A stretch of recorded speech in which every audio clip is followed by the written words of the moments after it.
Le damos la más cordial bienvenida a todos nuestros hermanos que están ya en la sintonía. Vamos ya entonces a comenzar con el recorrido a través de las páginas bíblicas y en esta oportunidad vamos a leer el capítulo 5 del libro del profeta Oseas.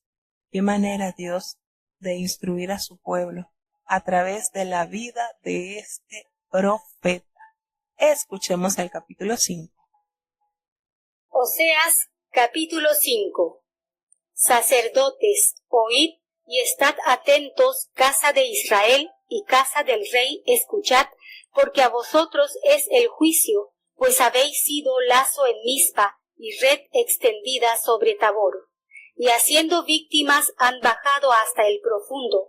Por tanto, yo seré la corrección de todos ellos.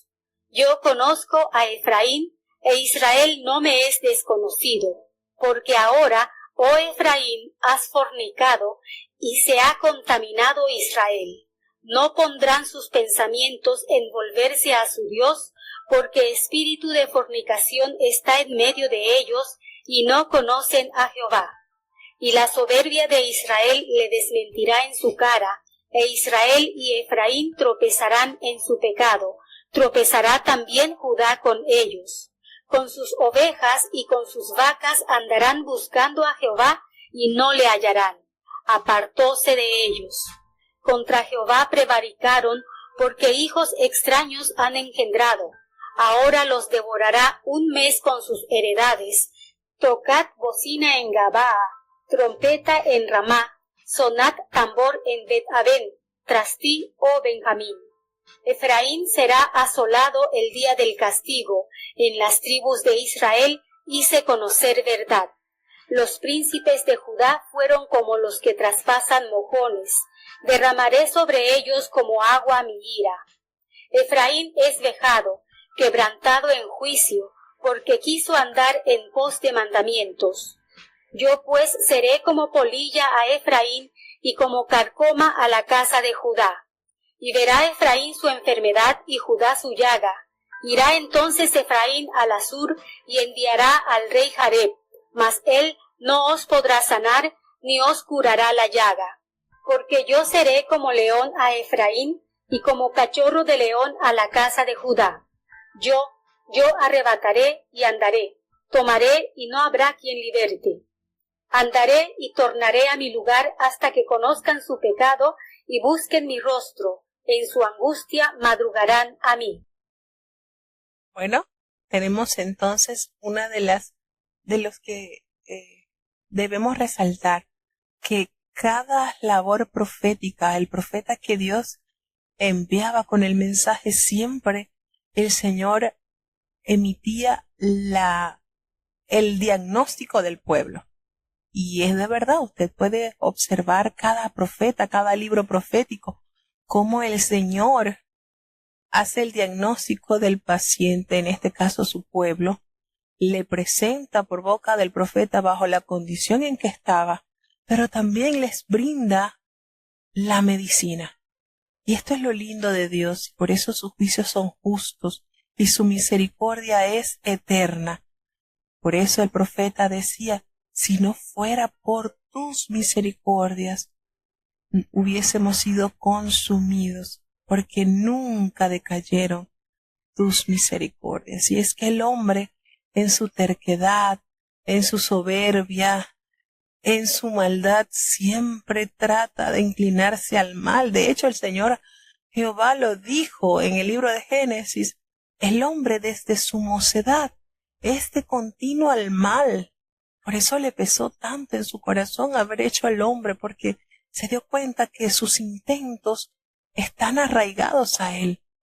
Sin embargo, Dios extiende esa cuerda de amor para dar la oportunidad a que busquemos el rostro de Él, a que nos alleguemos a Él. Y nos damos cuenta en este capítulo el inminente juicio contra Israel y contra Judá, cuando el Señor les hace el llamado a los sacerdotes. Estén atentos, oigan, casa de Israel, desde la casa real, escuchen, porque hay juicio para ustedes. Ustedes han sido lazo en Mizpa y han caído en red tendida sobre Tabor. Mizpa es un sitio en Galaad sobre la margen del río Jordán, y Tabor es una montaña redondeada en el valle de Jezreel al occidente del Jordán. Ambos se habían convertido en lugares de culto para los ídolos. Y el Señor, que no escatima detalles, el Señor relata cada consecuencia, cada pecado, cada transgresión que haya hecho su pueblo. Esto que estamos leyendo nos hace recordar que Dios esperaba de su pueblo, por supuesto, como lo hemos leído en el resto de los libros proféticos. El Señor esperaba de su pueblo una cosecha abundante de uvas de gran calidad. Pero el pueblo sencillamente produjo frutos silvestres. Y esto el Señor censura a su pueblo. En este capítulo nuevamente llama a reflexión a los sacerdotes, a los reyes, porque debido a su inestabilidad espiritual, cayó en decadencia, por supuesto, el reinado o el rey del norte, aún desde el principio. Recordemos todas las bendiciones que el Señor le prometió a Jeroboam por boca del profeta Ahías. Y de verdad, qué promesas tan hermosas. Uno las lee y uno dice, Señor, ¿cómo pudo haber rechazado todo esto que tú le ofreciste? Pero bueno, ahí es donde se basa el que uno escoja.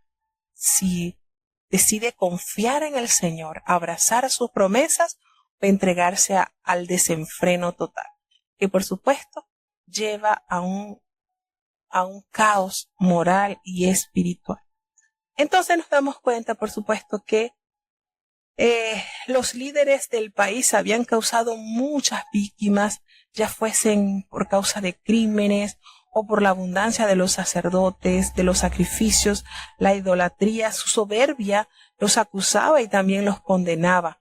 Entonces todo esto generó un caos masivo que el Señor por muchos años toleró, en el sentido de que el Señor es amplio en la misericordia y esperaba pues de ellos esos cambios. De hecho, usted analiza la parte del norte, el reino del norte, usted analiza la cantidad de profetas que el Señor envió y uno queda sorprendido. Ellos no pecaron porque el Señor no les enviaba mensaje. Fíjense en dónde, en qué reino estuvo el ministerio del profeta Elías, en el norte. El profeta Eliseo, en el norte.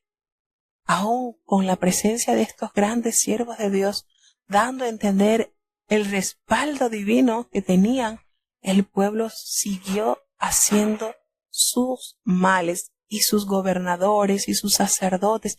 Y yo siempre me pregunto esto, con cuánta dureza de corazón el hombre sigue en pos del pecado. Fíjense todo lo que el Señor les envió, cuántos profetas, cuántos siervos de Dios que entregaron el todo por obedecer a Dios. Y ni aún así este pueblo cayó rendido a los pies del Señor, reconociendo su pecado, porque esto se trata, hermanos, cuando tú te das cuenta la condición espiritual en la que estás, cuando tú te ves así como el hijo pródigo, solo, pobre, miserable, das lástima, habiendo rechazado tú una herencia tan grande, y te das cuenta del error en el que has caído, reconoces tu pecado, pero decides levantarte y acudir a la gracia y a la misericordia de tu Padre. Entonces Israel no reconoció esto, nunca se vio pobre, miserable sin Dios. Al contrario, se llenó de soberbia, pensaba que todas las bendiciones y las riquezas que Dios le había dado habían sido otorgadas por derecho, o peor aún, que habían sido llevadas por sus aliados, las naciones paganas a las cuales ellos buscaron ayuda, y no era así. Entonces el Señor una vez más les llama a que ellos recapaciten y traigan a la memoria la gran obra que Dios ha hecho. Fíjense cómo Él les dice que los príncipes de Judá, porque aquí hace una vista amplia sobre Israel y Judá, que los príncipes de Judá fueron como los que traspasan los linderos y ellos derraman sobre ellos, lo que hacen es enojarlo, que la ira del Señor se encienda. Y Efraín ha sido vejado, ha sido quebrantado en juicio porque quiso andar en pos de las vanidades. Le dice, bueno, el Señor eleva su juicio y le dice, yo voy a hacer como polilla a Efraín y como carcoma a la casa de Judá, para que vean su enfermedad y para que Judá pueda ver su llaga. Y entonces determina una vez más, recuerda que Efraín será llevada por Asiria. Lo enviaría entonces y servirá al rey Yareb, que él precisamente no será la solución para curar ese mal en la que este pueblo ha caído, porque se hace el Señor se representa entonces como ese león a Efraín, como ese cachorro de león a la casa de Judá, que lo arrebatará y se irá, y no habrá quien liberte esa presa de su boca. Sin embargo, hay muchas cosas hermosas que podemos notar, y es que el Señor emite un juicio fuerte, pero siempre hay una nota de esperanza. Precisamente lo está en este versículo 15, cuando el Señor pronuncia esa hermosa promesa: andaré y volveré a mi lugar hasta que reconozcan su pecado y busquen mi rostro, porque en esa angustia, en esa aflicción, ellos me buscarán. Entonces, el Señor, habiendo actuado como un león quien ronda en busca de su presa, ahora Dios se retirará a su lugar al cielo y dejará que Israel considere las consecuencias de su maldad, de modo que ellos puedan levantar su rostro y mirar una vez más al Dios de su salvación. Es maravilloso nuestro Dios, sin duda alguna. Por eso no podemos entender su amor, ese amor infinito con que nos ha mirado. Seguimos avanzando hacia el capítulo 6 del libro del profeta Oseas. Oseas capítulo 6. Venid y volvámonos a Jehová, que él arrebató y nos curará, hirió y nos vendará. Darános vida después de 2 días, al tercer día nos resucitará, y viviremos delante de él, y conoceremos y proseguiremos en conocer a Jehová. Como el alba está aparejada su salida, y vendrá a nosotros como la lluvia tardía y temprana a la tierra. ¿Qué haré a ti, Efraín? ¿Qué haré a ti, oh Judá? La piedad vuestra es como la nube de la mañana, y como el rocío que de madrugada viene. Por esta causa corté con los profetas, con las palabras de mi boca los maté, y tus juicios serán como luz que sale. Porque misericordia quise y no sacrificio, y conocimiento de Dios más que holocaustos. Mas ellos, cual Adán, traspasaron el pacto, allí prevaricaron contra mí. Galaad, ciudad de obradores de iniquidad, ensuciada de sangre. Y como ladrones que esperan a algún hombre, así junta de sacerdotes mancomunadamente mata en el camino, porque ponen en efecto la abominación. En la casa de Israel he visto suciedad, allí fornicó Efraín, se contaminó Israel. También Judá puso en ti una planta, habiendo yo vuelto la cautividad de mi pueblo. Nótese la manera en que Dios llama al arrepentimiento, y es reconocer el arrepentimiento, ese sentimiento que brota en nuestro corazón cuando nos damos cuenta la terrible situación en la que nos ha llevado nuestras malas decisiones. En eso consiste. Y el arrepentimiento va más allá de llorar.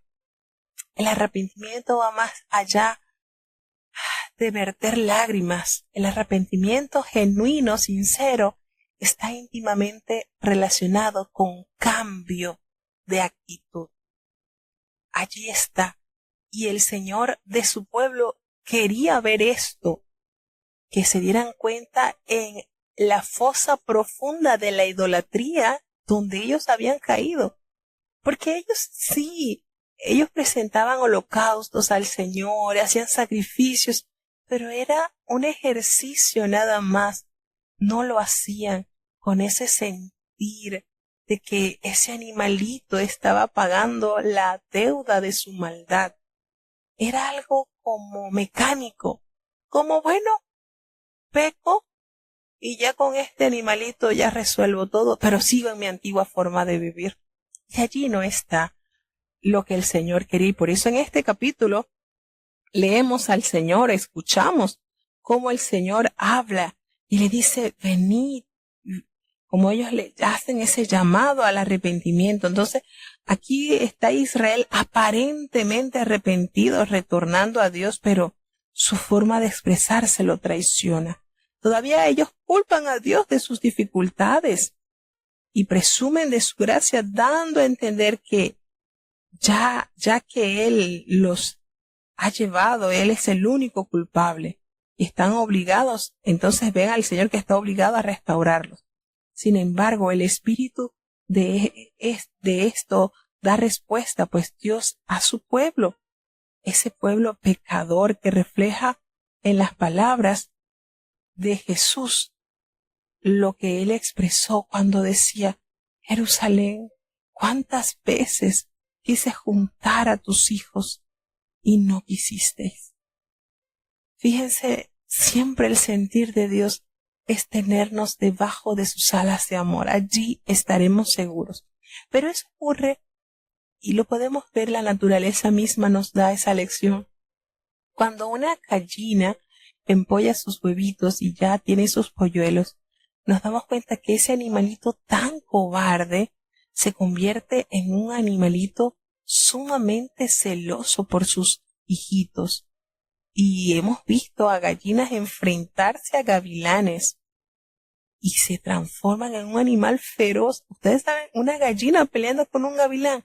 Sin embargo, lo hacen para defender y salvaguardar a sus polluelos. Pero ¿qué sucede si esos pollitos se alejan de su madre? Entonces el Señor aquí, hablando de una manera tan hermosa, con un lenguaje que toda persona podía entender, oye, ¿cuántas veces quise juntaros como la gallina a sus pollitos? ¿Cuántas veces? Y de hecho, no sé si usted ha observado, pero la gallina tiene una manera particular de llamar a sus pollitos cuando siente que se han alejado. Y ella emite un sonido muy particular donde ellos, cuando escuchan, salen corriendo a ver para qué lo llama la mamá. Pero si ese pollito se aleja de su mamá, no va a escuchar la voz y queda expuesto al peligro inminente de ser llevado en las garras de un gavilán. Y lo mismo sucede con nosotros, lo mismo sucedió con el pueblo de Dios.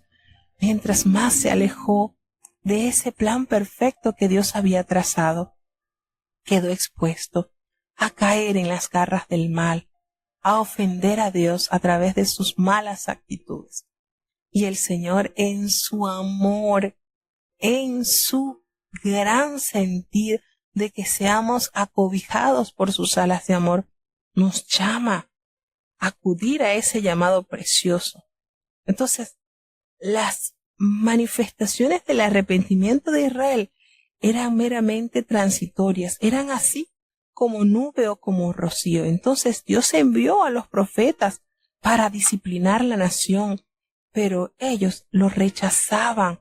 El pueblo se hacía acreedor de la pena que ahora les sobrevendría, y era un castigo tremendo que el Señor les había pronunciado. Y entonces hay una palabra hermosa que también la recuerda a Jesucristo. Porque misericordia quiero y no sacrificio. El conocimiento de Dios es más que todo holocausto. Y por supuesto, esto lo toma, lo trae a la memoria nuestro amado Salvador. ¿Qué forma el Señor de educarnos? Misericordia, ese amor divino que se extiende a otro cuando se ha experimentado en la propia relación con Dios. Eso es lo que Dios anhela que haya en nuestras vidas. El Señor Jesucristo trae esto que el Espíritu de Dios había hablado muchos siglos antes por boca del profeta Oseas. El Señor quiere que haya esa compasión, esa empatía, ese sentimiento hermoso que debe nacer de un corazón agradecido. Es el verdadero tesoro que Dios espera encontrar en los corazones de sus hijos. Recordemos esa bienaventuranza. Bienaventurados los misericordiosos, porque ellos alcanzarán misericordia. Qué regalo tan hermoso, ¿verdad?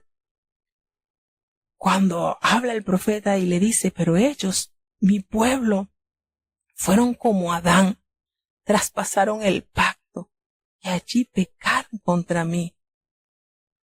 ¿Por qué hace este recordatorio? Imagínense, nos lleva al inicio de la creación. Alguien que rompió su relación con Dios como Adán y trae a la memoria también los sacerdotes que debían ser vehículos de bendiciones y de vida para aquellos a quienes servían. Ellos conducen al pueblo por camino de muerte. Siquén, designada ciudad de refugio, se convirtió en escenario de crimen. Imagínense qué palabra tan triste y qué decepción para el Señor cuando el Señor de una manera detallada dio a conocer la función de los hijos de Aarón, la función de los levitas. La función de cada uno de ellos era servir al pueblo de Dios como guías espirituales. Y nos damos cuenta que el Señor, a pesar de la dureza del corazón de su pueblo, sigue enviándole profeta para que ellos escuchen y traten entonces de tomar en consideración su situación y volverse a Dios. La casa de Israel, el Señor dice en el versículo 10 que se lo ha visto como inmundicia, pues fornicó Efraín, se contaminó totalmente. Recordemos que Efraín se usaba para denotar el reino del norte o Israel, y también le recrimina también a Judá, pues también Judá estaba preparada para ser cegada también. Pero le dice, aunque a ellos los haré volver del cautiverio, promesa que el Señor les dio.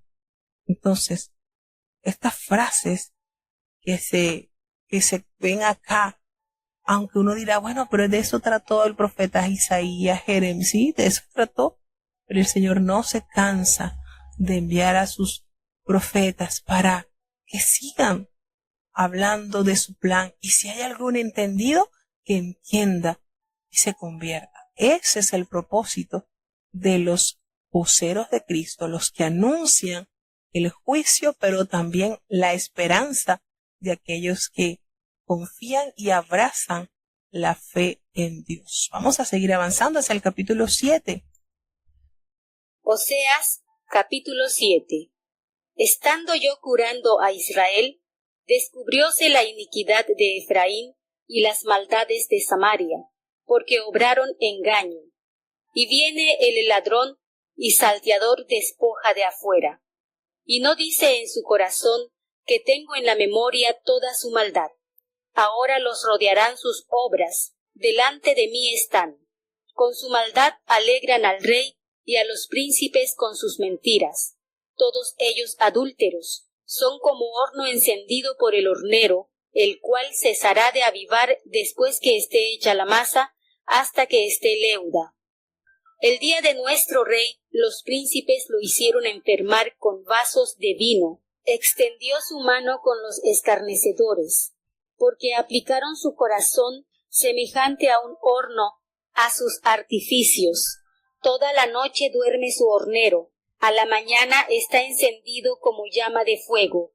Todos ellos arden como un horno y devoraron a sus jueces. Cayeron todos sus reyes, no hay entre ellos quien a mí clame. Efraín se envolvió con los pueblos, Efraín fue torta no vuelta. Comieron extraños su sustancia, y él no lo supo, y aún vejez se ha esparcido por él, y él no lo entendió. Y la soberbia de Israel testificará contra él en su cara, y no se tornaron a Jehová su Dios, ni lo buscaron con todo esto. Y fue Efraín como paloma incauta, sin entendimiento, llamarán a Egipto, acudirán al asirio. Cuando fueren, extenderé sobre ellos mi red, hacerlos he caer como aves del cielo. Castigarélos conforme a lo que se ha oído en sus congregaciones. Ay de ellos porque se apartaron de mí, destrucción sobre ellos porque contra mí se rebelaron. Yo los redimí y ellos hablaron contra mí mentiras, y no clamaron a mí con su corazón cuando aullaron sobre sus camas. Para el trigo y para el mosto se congregaron, rebeláronse contra mí. Y yo los ceñí, esforcé sus brazos, y contra mí pensaron mal. Tornáronse, mas no al Altísimo. Fueron como arco engañoso. Cayeron sus príncipes a cuchillo por la soberbia de su lengua. Este será su escarnio en la tierra de Egipto. Bueno, tenemos sentencia del Señor. Tenemos esa manera particular que el Señor, como hemos dicho, el Señor envía a los profetas, les da el diagnóstico a su pueblo o a la persona a la cual es enviado el profeta, pero también le da la solución. El Señor es nuestra medicina, nuestro doctor, es nuestro todo, y Él no quiere la muerte del que peca. Nos enseña su palabra de Dios. ¿Ustedes creen que si eso fuera así, el Señor se hubiese preocupado por alistarse un profeta de Israel y enviarlo a una ciudad pagana? Miren cuán amplio es el amor de Dios. Cuánto más por su pueblo se ha preocupado en todo tiempo, instándole a que busquen su rostro, a que vivan enteramente para Él en santidad y en justicia.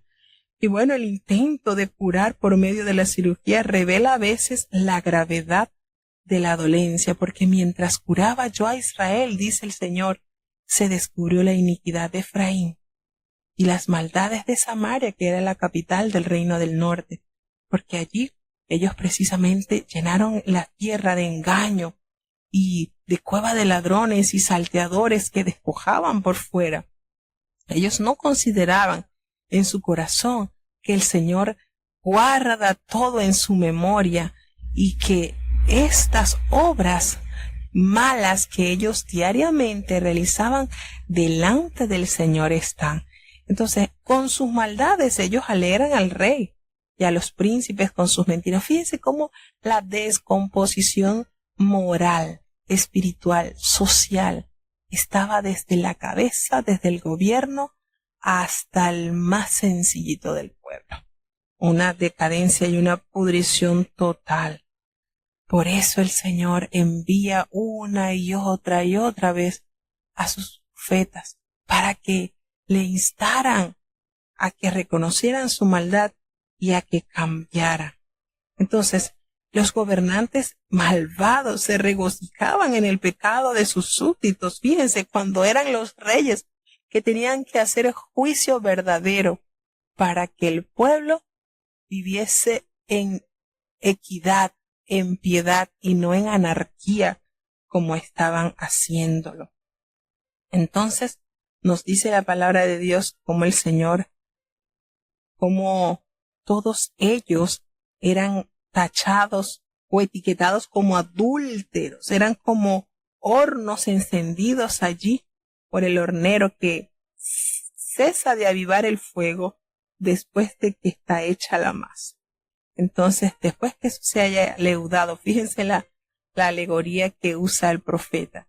Y en ese día, fíjense cómo el Señor va expresando, ardían en sus pasiones, hallaban gratificación, se encendían de nuevo en un ciclo interminable, como el hornero y su horno. Eso era como un ciclo. Y el día de nuestro rey, el día de la coronación, se celebraba con juergas y embriaguez y con cuanta abominación. En el día de nuestro rey, los príncipes lo hicieron enfermar con copas de vino y extendió su mano con los escarnecedores. Entonces, como Israel había concertado alianza con potencias extranjeras y había asimilado otras culturas, había perdido la capacidad para identificar sus valores, para identificar su característica. Recordemos que el llamado del Señor a su pueblo es: me seréis mi especial tesoro, un pueblo singular.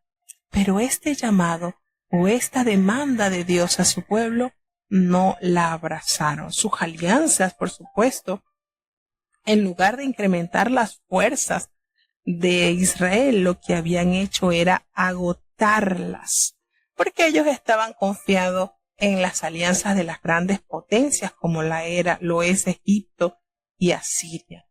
Y el profeta les dice que ustedes serían, esa confianza en las naciones vecinas sería inútil, porque ellos caerían como paloma incauta. O sea, estaban como la paloma incauta. Bueno, la paloma incauta, como ave incauta, están expuestas a perderse, que se extravían fácilmente. A causa de la necedad de Israel, se revela cuando piensa que ella puede encontrar ayuda en unas instancias humanas, como los poderosos reinos de Egipto y de Asiria. Pero eso lo llevará precisamente a la perdición.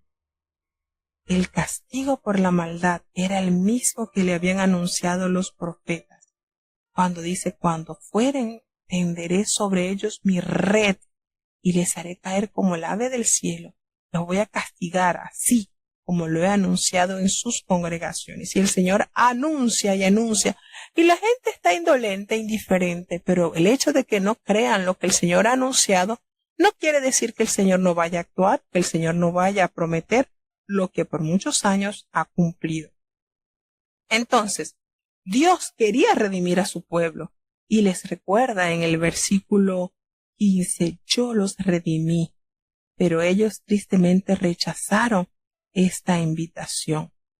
Ellos oraban, miren, y el profeta les dice: ellos clamaban a mí con su corazón cuando ellos necesitaban, cuando estaban gritando sobre sus camas porque necesitaban para el trigo y para el mosto, y se congregaron, pero se rebelaron también contra mí.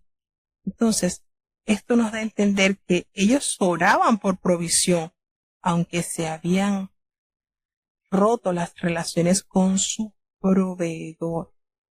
Triste y lamentablemente, a ellos entonces, que le dice el Altísimo, fueron arco engañoso. Literalmente, fueron flojos, fueron sueltos, uno que no puede lanzar directamente. Así fueron ellos, inconstantes en sus caminos y en su búsqueda en la obediencia a su Hacedor. Qué triste esta situación.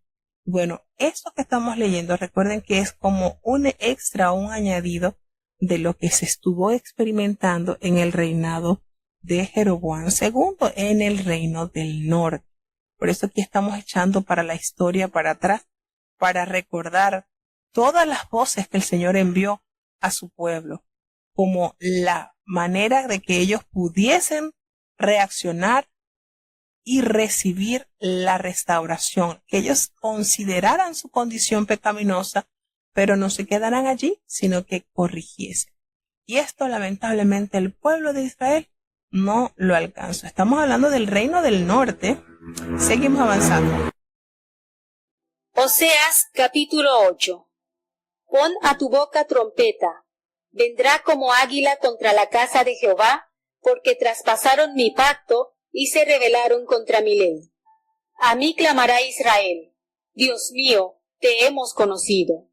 Israel desamparó el bien, enemigo lo perseguirá. Ellos hicieron reyes, mas no por mí.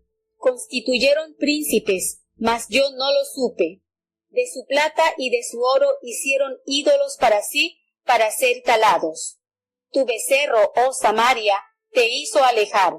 Encendióse mi enojo contra ellos hasta que no pudieron alcanzar inocencia. Porque de Israel es, y artífice lo hizo, que no es Dios, por lo que en pedazos será deshecho el becerro de Samaria. Porque sembraron viento, y torbellino segarán. No tendrán mies, ni el fruto hará harina. Si la hiciere, extraños la tragarán. Será tragado Israel. Presto será entre las gentes como vaso en que no hay contentamiento. Porque ellos subieron a Asur, asno montés, para sí solo. Efraín con salario alquiló amantes. Aunque alquilen a las gentes, ahora las juntaré, y serán un poco afligidos por la carga del rey y de los príncipes. Porque multiplicó Efraín altares para pecar, tuvo altares para pecar. Escribíle las grandezas de mi ley, y fueron tenidas por cosas ajenas. En los sacrificios de mis dones sacrificaron carne, y comieron, no los quiso Jehová. Ahora se acordará de su iniquidad, y visitará su pecado. Ellos se tornarán a Egipto. Olvidó pues Israel a su hacedor, y edificó templos, y Judá multiplicó ciudades fuertes, mas yo meteré fuego en sus ciudades, el cual devorará sus palacios. Fíjense ustedes la manera en que Dios pronuncia sentencia. Y uno dirá, oye, pero siempre esto se vuelve un ciclo. El Señor envía a los profetas, el pueblo se resiste a obedecer y envía entonces el castigo. Pero una vez que se ven castigados, entonces retornan un poquito allí, pero una vez que se hallan un poquito cómodos, vuelven a olvidarse de su Dios. La apostasía de Israel, cuánto mal trajo a su pueblo esta rebelión. Y de verdad, no sé si les ha pasado, pero qué fácil es obedecer, de verdad. Y les digo esto porque la rebeldía es característica sobre todo de los jóvenes. No estamos hablando que todos los jóvenes sean rebeldes, corregimos, sino que como en la juventud es donde está la mayor fuerza y la mayor capacidad de voluntad. El joven es como que más se siente, como yo le digo a veces a los muchachos, ustedes se creen como Saiyajines superpoderosos, y no es así. Nosotros, qué lindo de verdad, y se los digo con propiedad, qué lindo es sujetarse, obedecer.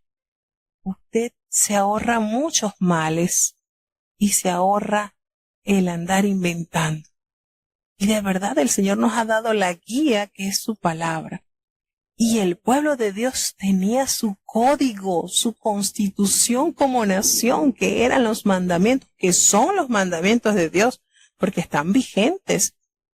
Y qué duro le es al ser humano sujetarse, ¿verdad? Ofrendar su voluntad. Y nos damos cuenta cómo el Señor le pide al profeta que su boca fuese como trompeta, que anunciara, porque así como el águila va a venir contra la casa de Jehová, porque ellos traspasaron su pacto, porque ellos se rebelaron contra su ley. Entonces fíjense cómo el Señor manda que se anuncie, donde la trompeta primero se escuchó así que resonó en el monte Sinaí, anuncia el descanso de Jehová. Y bueno, la entrega de la ley en el relato de la caída de Jericó también. Cuánta importancia tiene la trompeta, ¿verdad? Para anunciar mensaje, para anunciar peligro. El sonido de la trompeta advierte a la ciudad de un peligro inminente y se apartará con la voz profética.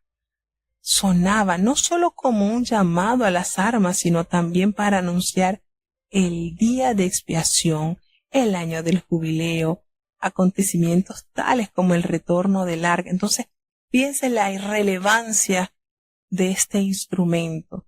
Y el Señor le dijo al profeta, pon a tu boca trompeta, así que anuncia, porque van a clamar Israel.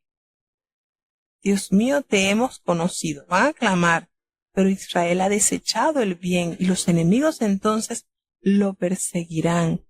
Ellos pidieron reyes, el Señor les concedió lo que ellos pidieron. Ellos les pidieron reyes, pero no escogidos por mí. No era la voluntad de Dios que tuviesen reyes. Sin embargo, el Señor les concedió lo que ellos pidieron. Fíjense cómo el Señor lo traslada a esa demanda que tuvieron como nación. No, es que nosotros queremos tener reyes como las demás naciones para que el rey salga, pelee nuestras batallas y listo. Fíjense la manera de razonar el ser humano. Entonces, nos damos cuenta cómo ellos trataron de establecer su propio gobierno y aún su propia religión ajena al verdadero Dios. Cuando dice, tu becerro, oh Samaria, te hizo alejarte, se encendió mi enojo contra ellos, hasta que no pudieron alcanzar purificación. Y eso nos lleva, por supuesto, a esa imagen idólatra dorada que había, recordamos, que el que llevó esto como una medida de protección para que el pueblo no se fuera al reino del sur fue Jeroboam, al haber edificado becerros de oro para que adoraran el pueblo. Y esto, por supuesto, lo alejó tanto de Dios, porque sembraron viento y torbellino cegarán. La semilla de su debilidad producirá, por supuesto, abundante cosecha de sanciones. Aún un asno montés puede sobrevivir por sí mismo, dice el Señor, pero Israel se ha hecho dependiente de sus aliados extranjeros.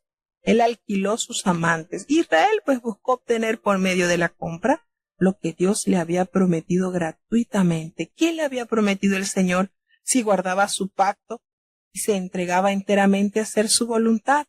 El Señor le había prometido ser su protector y su proveedor. Sin embargo, ellos fueron afligidos. Ellos buscaron ayuda en Asirio para traer ganancia. Esto buscando ellos alcanzar seguridad y ganancia. Y al contrario, ¿qué fue lo que les trajo? Pérdida total. Entonces, aparte de esto, añadir a sus altares, aumentó las transgresiones en su tierra. Llenaron de sacrificios con carne, todo, y comieron, no los quiso Jehová.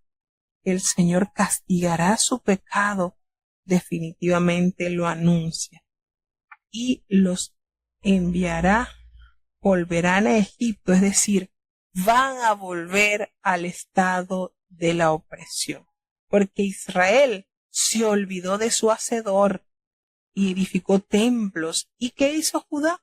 Multiplicó ciudades fortificadas, pero sencillamente todo esto que hicieron, le dice el Señor, les promete que será consumido por fuego. ¿Lo cumplió el Señor? Tal cual el Señor lo cumplió. Llevó a Israel cautivo y Judá fue devorado al fuego. Todo esto, hermano, que nosotros leemos, que decimos, ay, pero esto es, el Señor lo cumplió. ¿Cuántas veces el Señor envió mensajes? Pero no quisieron escuchar. Triste y lamentable la condición del ser humano. Muchas veces, ¿verdad? Más terco que un animal. Por eso el profeta Isaías le decía, el buey conoce su dueño y el pollino pues conoce su pesebre, sabe dónde está. Algo así habla de los animalitos. Fíjense, se supone que los animalitos no tienen razonamiento. Y el Señor, a través de esta comparación, revela la condición de su pueblo. Y entonces les dice, no puede ser que el buey conoce a su dueño y que el asno conoce el pesebre de su Señor. Pero Israel no entiende. Mi pueblo no tiene conocimiento, no puede ser. Estos animales irracionales reconozcan a quién pertenecen y mi pueblo no reconoce quién es su dueño. Que sencillamente quieren estar a la intemperie, haciendo conforme a sus deseos y su voluntad. Dios nos permite aprender y recapacitar y sobre todo tener esa humildad y sencillez en nuestro corazón. Bueno, no hay nada más fácil que ser guiado, de verdad. Por eso hay un pensamiento muy lindo que dice que la obediencia está la bendición, lo dijo el profeta. Entonces, qué bonito es obedecer, de verdad, es tan grato que usted le ofrenda la obediencia a Dios. Qué recompensa tan grande Dios concede a los que aman y obedecen sus mandamientos. Y les digo esto porque yo les comento esto porque cuando uno se sujeta, uno se ahorra de muchos males, de verdad. De verdad, cuando uno es dócil, cuando uno se deja moldear, uno se evita muchos males. Y las situaciones adversas que pasan no son como resultado de nuestra mala decisión, sino como un proceso para nuestra purificación y nuestro talle en la personalidad. Entonces es diferente estar padeciendo algo por nuestra mala decisión, nuestra desobediencia, a que estemos siendo acicalados, preparados por Dios para una obra diferente. Entonces Dios nos conceda la oportunidad de vivir enteramente entendiendo que es mejor obedecer, amarle por lo que Él es y por lo que ha hecho con nosotros y lo que seguirá haciendo, hermanos. Porque aquel que la buena obra empezó en nosotros no quedará tranquilo hasta que termine esa obra perfecta en nuestras vidas. Así que bueno, hasta aquí llegamos con la lectura de estos 4 capítulos.